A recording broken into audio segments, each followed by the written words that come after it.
i gonfaloni della provincia di Mantova, del comune di Mantova e degli altri comuni della provincia, le associazioni combattentistiche ed arma, con le loro insegne, bandiere e labari, la fanfara Mario Cardone dell'Associazione Nazionale Bersaglieri, sezione di Mantova, il picchetto d'onore interforze composto dal personale del 4° Reggimento Artiglieria Contraerei Peschiera di Mantova, dell'Arma dei Carabinieri, dalla Guardia di Finanza, dalla Polizia di Stato e dalla Polizia Penitenziaria.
Cari prefetti, rivolgo un caloroso saluto a voi e a quanti nei diversi territori ricoprono pubblici uffici, animano le comunità locali, sono espressioni della società civile.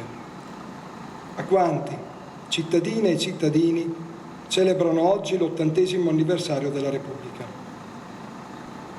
Il 2 giugno 1946 il voto del popolo italiano segnò, dopo il ventennio fascista, la tragedia bellica, la lotta di liberazione, una svolta nella storia del Paese.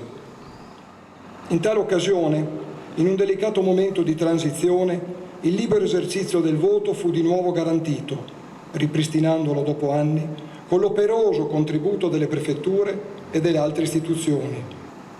Consolidare l'architettura della fiducia tra istituzioni e cittadini, rivivando in ciascuno il senso più autentico della partecipazione democratica, è compito persistente nella vita della Repubblica. Nel rinnovare sentimenti di gratitudine per l'opera prestata, giungono ai prefetti e a tutti coloro che si adoperano per la cura degli interessi collettivi auguri di buon lavoro e di buona festa della Repubblica. Il Presidente della Repubblica, Sergio Mattarella.